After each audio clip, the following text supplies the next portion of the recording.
మీ పిల్లల బంగారు భవిష్యత్తు కోసం కలలు కంటున్నారా? మీ సొంతింటి కలను నిజం చేసుకోవాలనుకుంటున్నారా? కాకినాడ మరియు కాకినాడ పరిసర ప్రాంతాలలో ఇల్లు స్థలములు ప్లాట్స్ కొరకు సంప్రదించండి. 8096123477. తెలుగు టైమ్స్ టీవీకి స్వాగతం.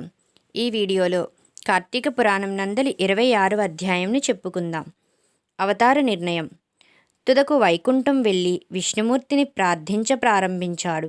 జగద్రక్షక, బ్రాహ్మణ శరణ్య, మధుసూదన, సుదర్శనాయుధం బారి నుండి నన్ను కాపాడు. ఓ సర్వవ్యాపక, కోటి సూర్య ప్రకాశమానమైన చూడటానికి అలవికాని నీ సుదర్శనాయుధం నన్ను చంపటానికి వస్తోంది. దానిని వారించు. నీ భక్తాగ్రణ్యుడనైన అంబరీషునకు శాపం ఇచ్చిన పాపాత్ముని నేను. నిన్ను శరణు వేడుకుంటున్నాను. నన్ను కాపాడు. పూర్వం భృగుమహర్షి నిన్ను రొమ్మును తన్నగా దానిని ఓర్చుకున్నావు. ఆ విధంగానే నా తప్పును క్షమించు అంటూ మొరపెట్టుకున్నాడు. అప్పుడు శ్రీమన్నారాయణుడు మందహాసంతో, ఓ మునీంద్ర, బ్రాహ్మణులంటే నాకు ప్రాణం. అందులోనూ తపస్సాలుల్లో గొప్పవాడైన నిన్ను గూర్చి చెప్పవలసింది లేదు.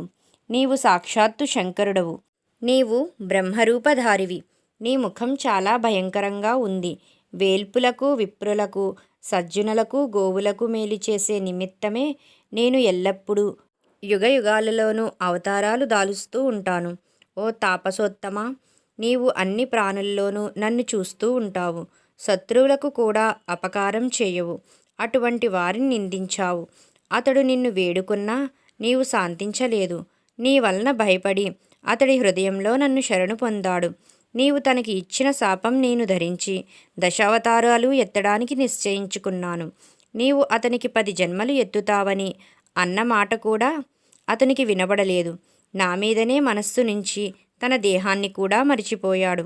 అతని హృదయ కమలంలో ఉన్న నేను అతని చెవిరంధ్రముల వలన అవుదురుగాక అన్ని మాటలు విన్నాను.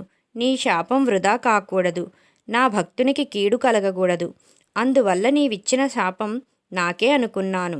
నీవు శాపం ఇవ్వడానికి నోరు తెరవగానే చక్రాన్ని ప్రయోగించాను.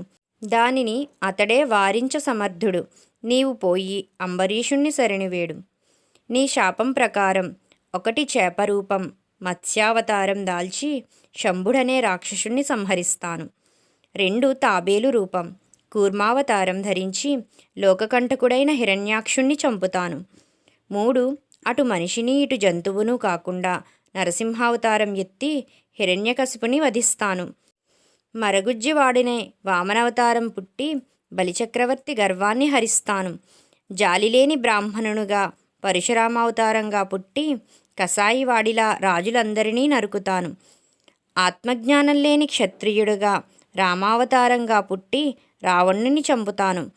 రాజ్యార్హత లేని రాజుగా పుట్టి కృష్ణావతారం మహాపాపాత్ముడైన కంసుణ్ణి దునుమాడుతాను.